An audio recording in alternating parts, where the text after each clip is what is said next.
સુધાબેન ચૌહાણ, પ્રમુખ ખેડા જિલ્લા મહિલા કોંગ્રેસ. લોકશાહી ધરાવતો દેશ આજે આપના દ્વારા રેલી કાઢવામાં આવી રહી હતી, મંજૂરી ન મળી અને એ બાદ જે પ્રકારે વ્યવહાર થયો, શું આખી ઘટના શું હતી અને કેવા પ્રકારનો વ્યવહાર આપની સાથે? આપ લોકશાહી શબ્દ બોલી રહ્યા છો ત્યારે મારે તમને એ કહેવું છે કે લોકશાહી કોને કહેવાય?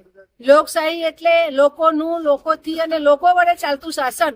પણ ઇતિહાસની પહેલી સરકાર એ છે કે એ સરકાર લોકશાહી ને સમજતી નથી અને એ સરકાર આજે દેશનું અર્થતંત્ર ચલાવી રહી છે. ત્યારે સમગ્ર દેશની અંદર અમારા નેતા રાહુલજી કે જે આ ભ્રષ્ટ સરકાર છે, એ ભ્રષ્ટ સરકારના કાવા દાવા જે છે અને કાવા દાવા કરી અને જે સત્તા ઉપર આ સરકાર આવી હતી, એટલે એ સરકારને આજે રાહુલજીએ ખુલ્લી પાડી છે.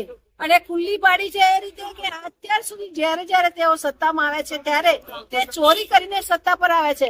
અને એ ચોરી તો આપણે પણ આપ સૌ મીડિયા કર્મીઓ પણ તમે જાણતા હશો અને સમગ્ર દેશની જનતા પણ જાણે છે કે ચોરી અનેક પ્રકારની હોય.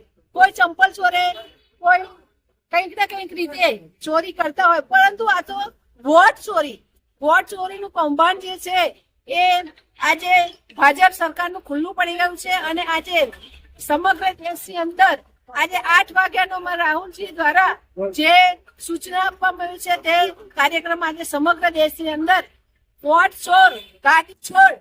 અહીંયા કેવા પ્રકારનો કાર્યક્રમ હતો અને આપ લોકોની સાથે કેવા પ્રકારની ઘટના બની? ખેડા જિલ્લાની અંદર આ વોટ ચોરની આ કાર્યક્રમ કરવા માટેની તૈયારી કરી ત્યારે અમે પ્રોગ્રામની શરૂઆત કરીએ તે પહેલા તો અમને મહિલાઓને ક્યારેય કોઈ પણ મહિલાને પોલીસ વાળા અડી ના શકે. તેમ છતાં આજે 3 મહિલા પોલીસ હતી, તેમ છતાં અમારી આગળ પાછળ પોલીસ વાળા પડતા હતા અને મહિલાઓને ઈશારા કરતા હતા અને તેમણે અમને ડિટેન કરાવી દીધા.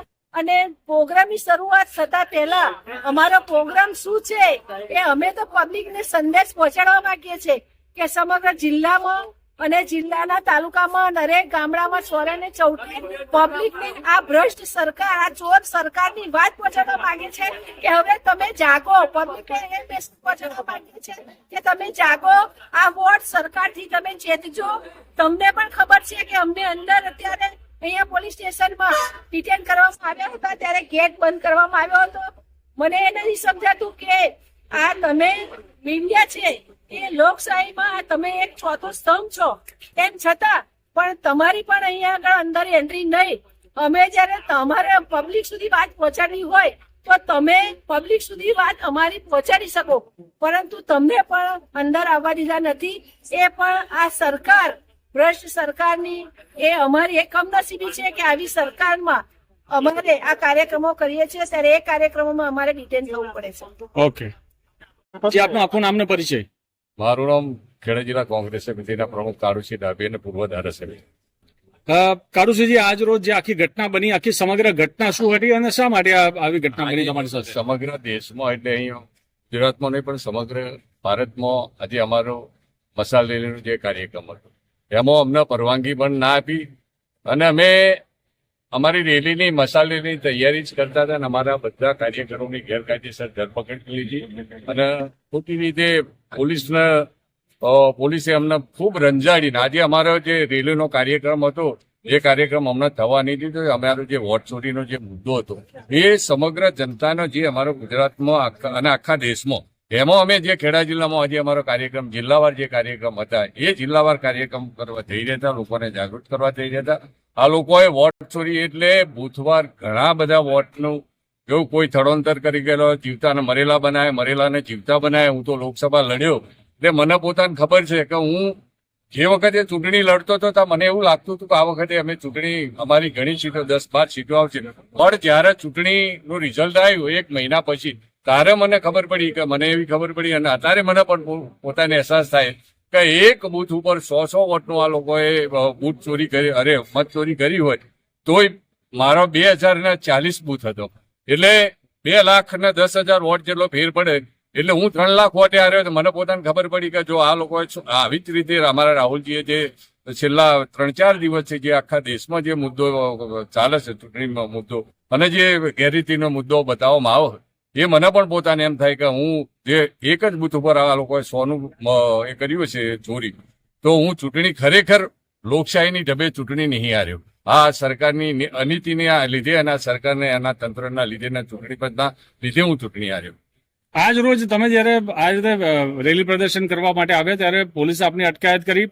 પોલીસે આપની સાથે કેવો વ્યવહાર કર્યો? અટકાયત કરવાનું મુખ્ય કારણ શું હતું?